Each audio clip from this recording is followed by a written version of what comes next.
Hello everybody les amis, salut, c'est Sébastien sur Actualia, on YouTube et www.actualia.fr.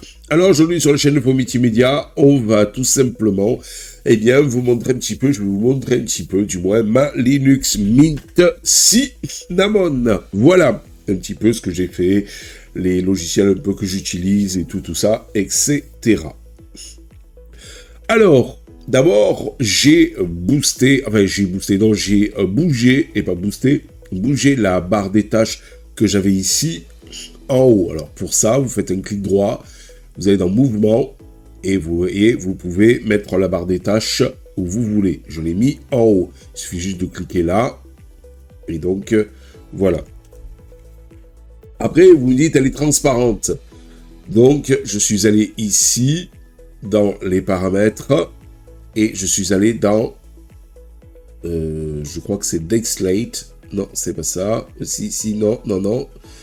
Alors, que je me rappelle. Applet.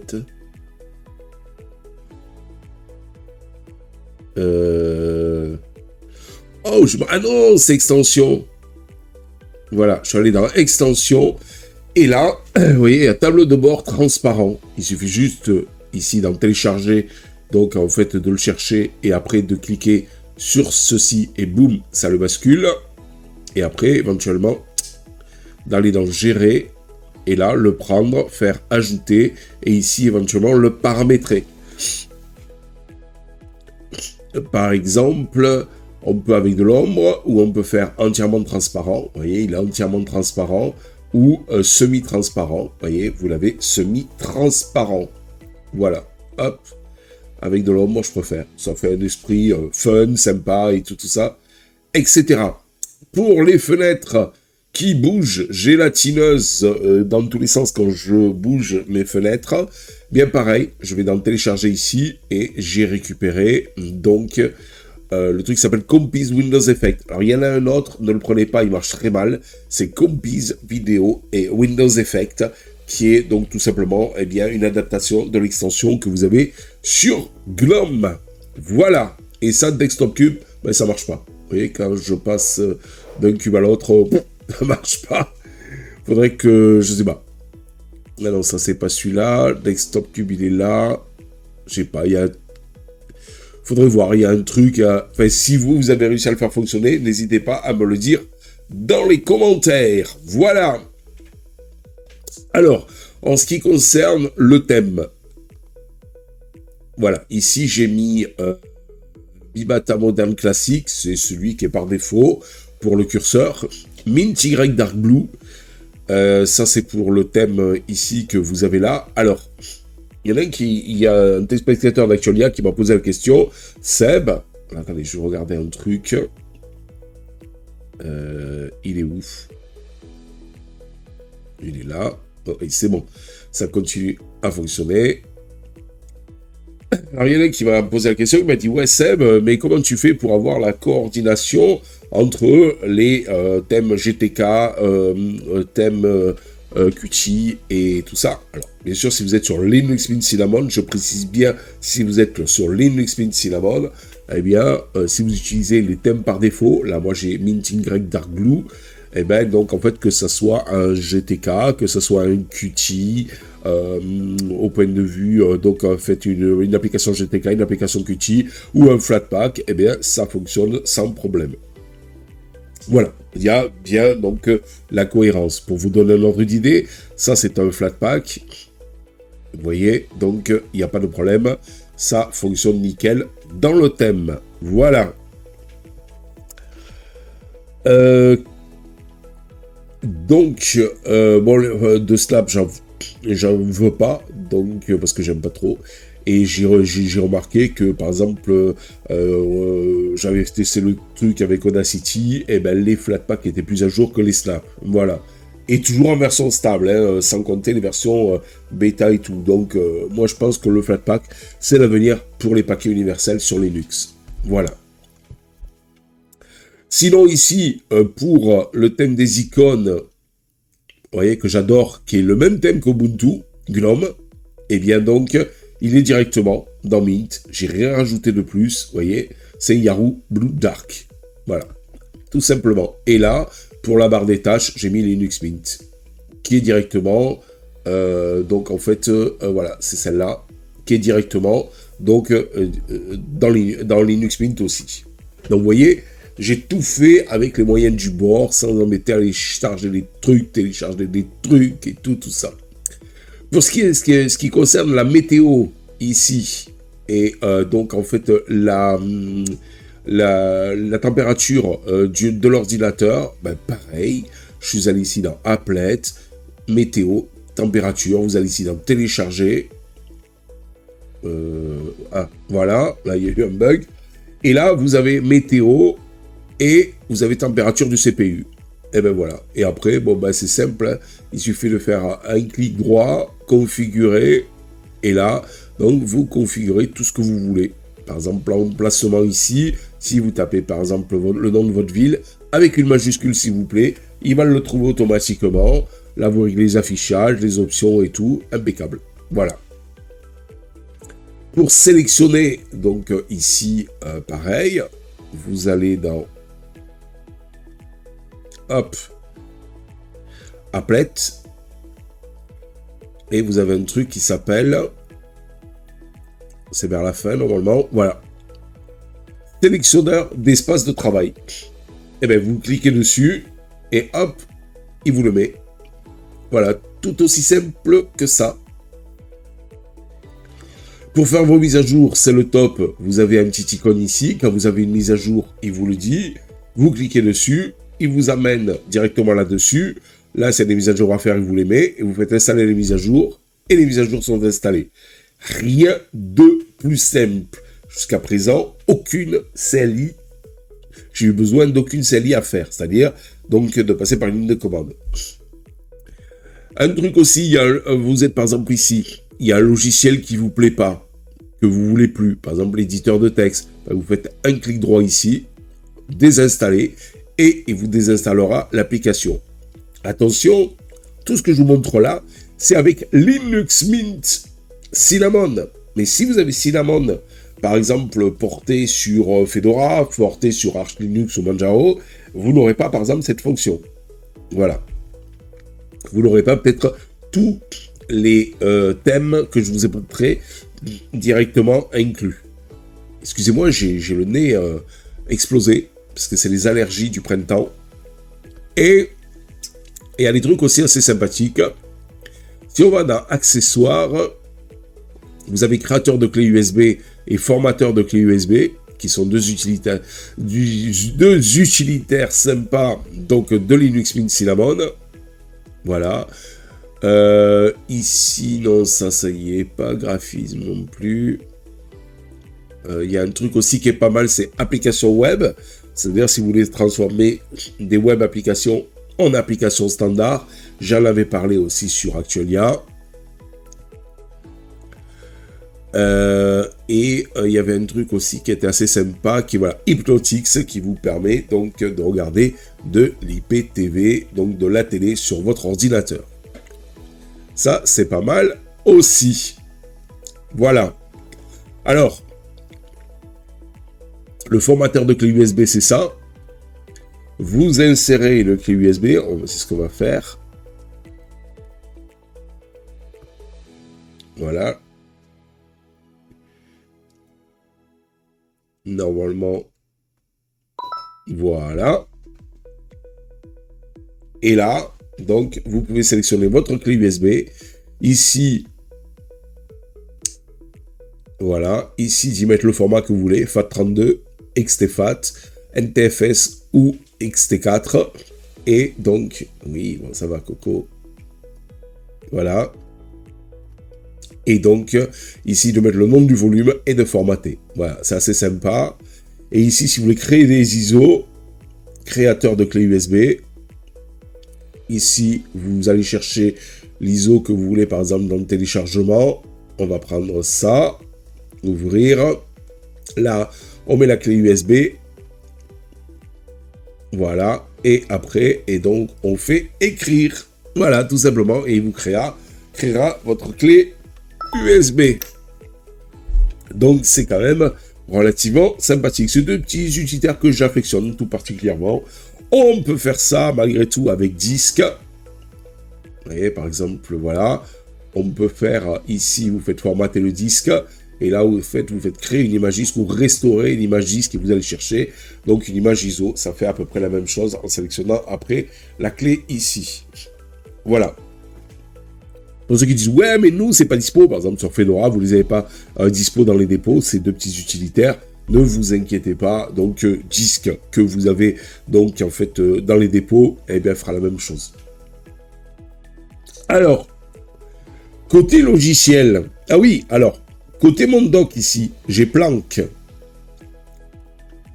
Alors, si vous prenez la Logitech, l'avantage de ce Logitech, c'est qu'elle gère les Flatpak, donc les DEB, et donc quand vous allez installer un Flatpak automatiquement, eh bien, vous aurez...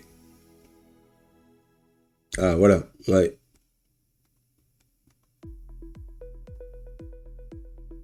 Ben alors...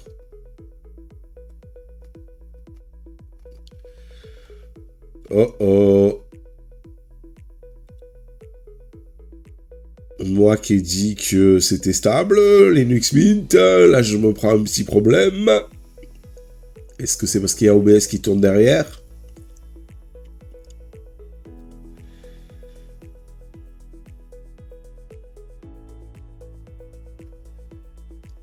Ah voilà, bon, je sais pas, il y a eu un petit bug.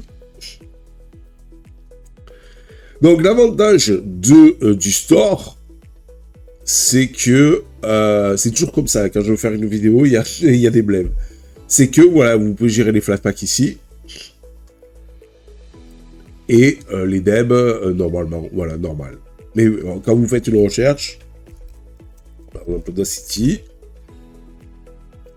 il vous montrera la version Flatpak et la version DEB. Alors pourquoi j'ai pas mis la version Flatpak? Parce que j'ai un bug, ça fonctionne mal avec la version Flatpak d'Audacity. Il y avait quelqu'un qui m'avait, ça fait longtemps qu'il m'avait donné peut-être la solution, mais je me rappelle plus. Et je n'ai pas pu la retrouver, je sais plus où c'est. Alors si une personne peut me donner la solution pour installer sur Linux Mint la version Flatpak, donc en fait d'Audacity, eh bien n'hésitez pas dans les commentaires. Voilà, voilà, voilà. Donc ça aussi c'est assez sympa. Moi j'adore la Logitech, le store donc de chez Monsieur Linux Mint. C'est vraiment sympa. Et là l'avantage, c'est que si je cherche Thunderbird, ben, vous voyez, il est en version standard, qu'il n'est pas sur Ubuntu. Ubuntu, c'est que du dev. Si je tape Ubuntu, c'est que du Snap. Pour Thunderbird, là, c'est en version dev. Si je tape Firefox, et vous avez la version FlatHub et la version standard. Ubuntu, c'est que du Snap. Et je peux vous en dire comme ça pas mal. Voilà. Donc, ils ont pris le fait de recompiler certaines applications qui n'étaient plus en version dev sur Ubuntu. Voilà. Et là, vous les avez quand même sur Mint. Et ça, c'est quand même relativement sympathique. Alors, Planck, oui, c'est ce que je voulais vous montrer. On parlait de Planck tout à l'heure. Ouh, j'ai l'impression que... il aime pas trop OBS et ma Logitech. Bon, mais c'est pas grave. Voyons. Si j'insiste, ouais, bon. Je pense que c'est avec OBS derrière qu'il aime pas. Voilà. Vous cherchez Planck ici. Vous voyez, vous l'avez là. Et après, vous pouvez aller sur le net, aller chercher, vous tapez Planck thème. Et donc, vous pouvez ajouter des thèmes, vous voyez, à Planck, qui fait que quand je fais CTRL, clic droit, je vais dans Préférences, et ici, dans les thèmes, voilà. Vous voyez, je peux y mettre plein de thèmes et tout ça. C'est quand même relativement sympathique. Ici, vous mettez la taille donc des icônes. Vous voyez, je peux tout baisser. Voilà, en tout petit. Bon, je vais remonter à 34 comme j'étais. Hop, 34. La zoom sur icône, c'est-à-dire quand vous passez, ça zoome un petit peu. Vous pouvez augmenter ou pas la zone de zoom. Là, vous pouvez le centrer. Donc, vous pouvez faire du remplissage. Voilà.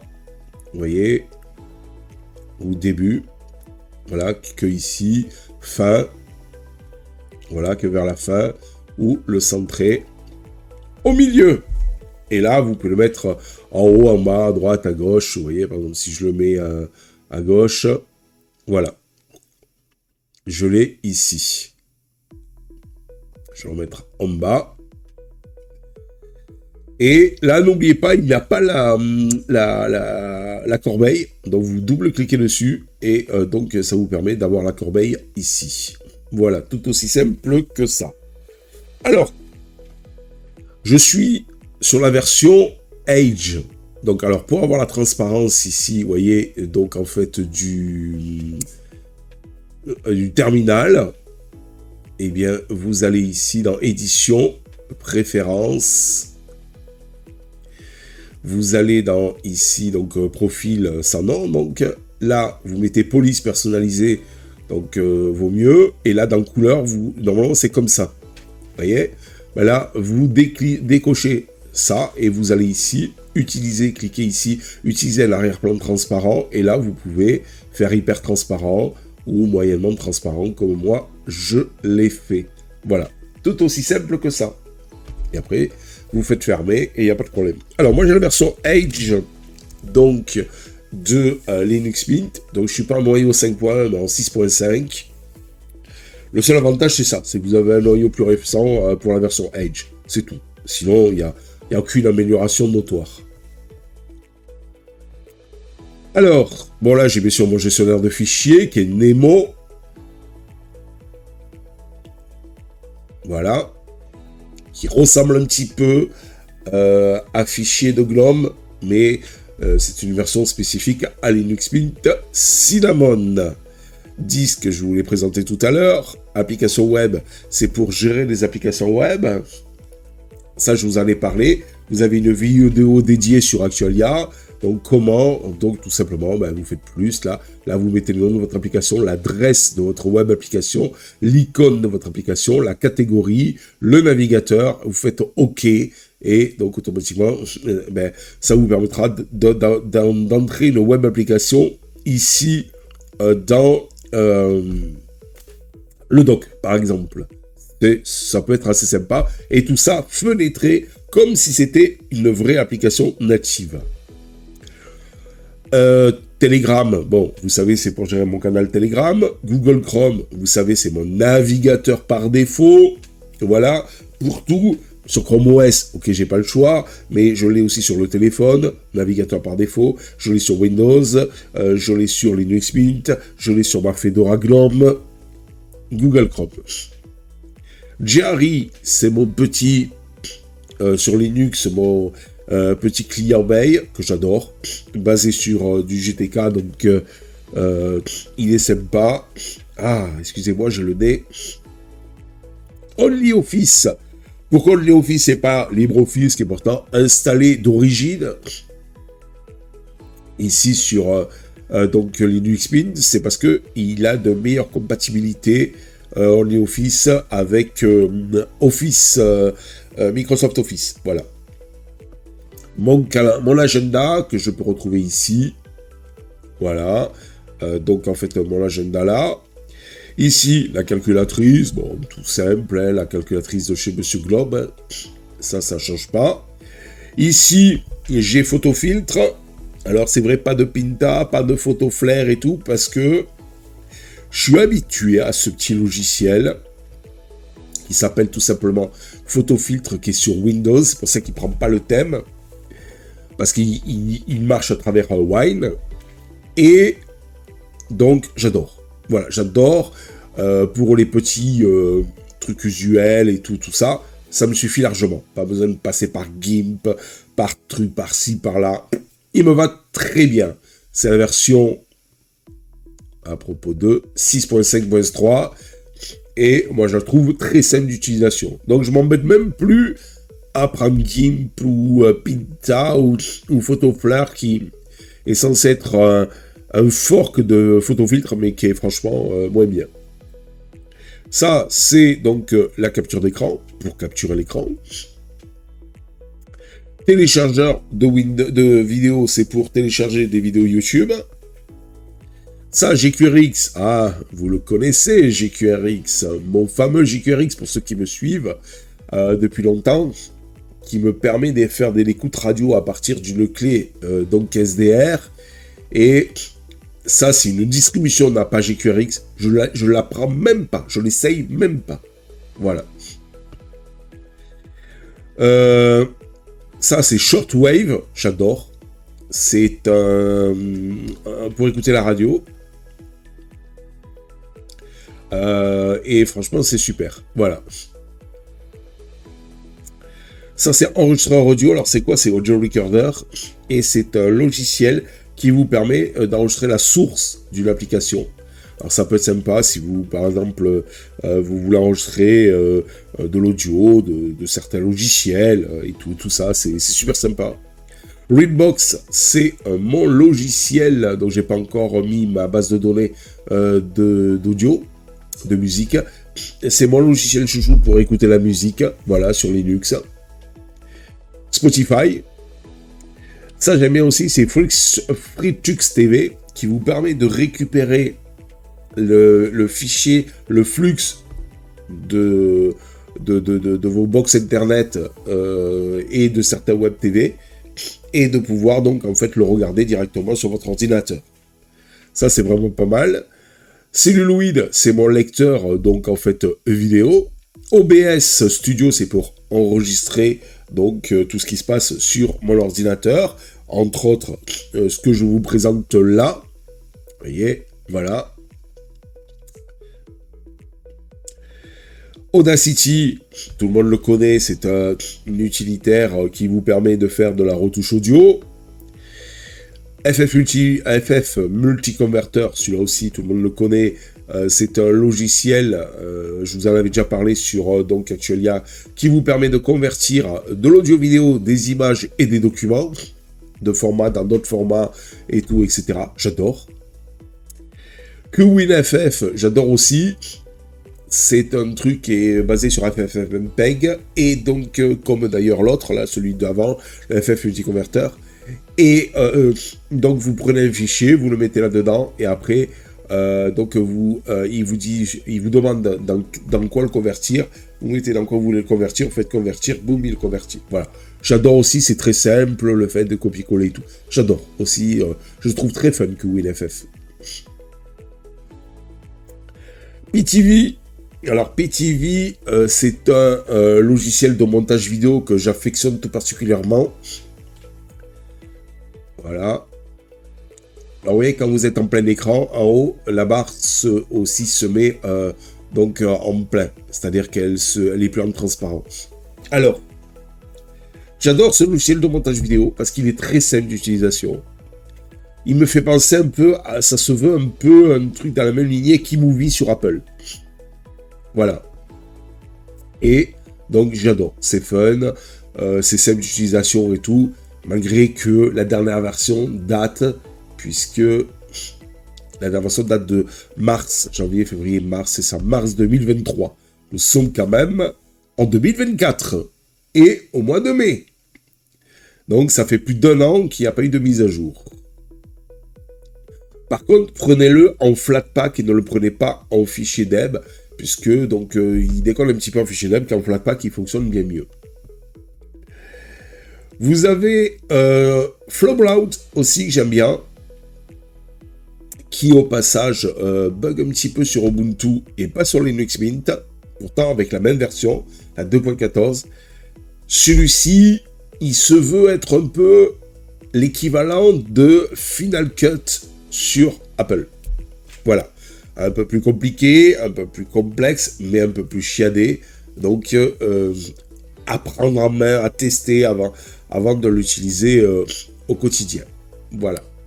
Et puis, il y en a un autre aussi que j'aime bien, qui est un peu l'équivalent entre les deux. C'est Shotcut. Qui, là, vous voyez, c'est une application donc Qt, et qui prend bien le thème, vous voyez, sans aucun problème. Ce qui n'est pas le cas sur donc certaines applications Qt sur Ubuntu. Voilà. Donc ça, c'est le créateur de clé USB, je vous l'ai montré. Ça, c'est le store, je vous l'ai montré. Voilà. Voilà, tout simplement. Alors, il y a un petit logiciel aussi que j'aime bien, c'est CPU Power-GUI. C'est aussi pour gérer un petit peu donc la puissance de votre ordinateur. Vous voyez, vous pouvez ici sélectionner Performance ou Power Save. Et là, vous pouvez même dire All CPU pour donc augmenter un petit peu la vitesse. Donc, vous avez des trucs un peu costauds à faire sur votre PC. Voilà un petit peu les produits que j'utilise le plus sur Linux. J'ai pas encore. Il y a 2-3 utilités encore qu'il faudrait que j'installe, mais voilà. Vous voyez, c'est quand même assez fun, c'est quand même assez complet. C'est stable. Alors, vous vous fiez pas tout à l'heure au problème que j'ai eu avec Logitech. À mon avis, c'est parce que il y avait OBS Studio derrière. Mais vous voyez, malgré tout, bah, j'ai pas de soucis. Contrairement même à l'Ubuntu que j'avais téléchargé là, la 24.04, bah, j'ai eu des petits soucis et tout. Là, ça roule, ma poule, comme il dirait l'autre. Et c'est quand même très fun. J'espère que cette petite vidéo vous a plu. Pour vous présenter ma petite Linux Mint. Alors là, sur ce PC là, je vous ai présenté, mais c'est plus ou moins les mêmes, la même sur mon PC fixe donc principal. Là, c'est celle de mon Dell 3080. Vous voyez, Linux Mint 21.3. Donc avec la version de Cinnamon, c'est la 6.0.4 avec un noyau 6.5 et c'est sûrement un Dell donc 3080 avec un i5 10500T et 16 Go de RAM. Voilà, et une carte graphique donc Intel UHD 630. Je suis sur X11. Il y a la possibilité au log, mais en version expérimentale, de passer sur comment ça s'appelle, de passer sur Wayland. Mais pour le moment, j'attends que la phase expérimentale passe en phase stable. Et éventuellement, là, je passerai sur Wayland sur Linux Mint. Peut-être sur la 22. Pourquoi pas? On l'attend d'ici, donc, tout simplement, le début de l'été. Voilà. Allez, je vous dis ciao, les amis. Bye bye. J'espère que cette petite vidéo vous a plu. N'oubliez pas le pouce en l'air. N'oubliez pas de vous abonner. Et n'oubliez pas de laisser un petit commentaire si le cœur vous en dit. Et si vous avez l'astuce pour faire fonctionner le Flatpak de Audacity sur Mint. Merci les amis. Bye bye. Si vous avez aimé cette vidéo, abonnez-vous, mettez un pouce en l'air et partagez cette vidéo. Merci, cela fait toujours plaisir.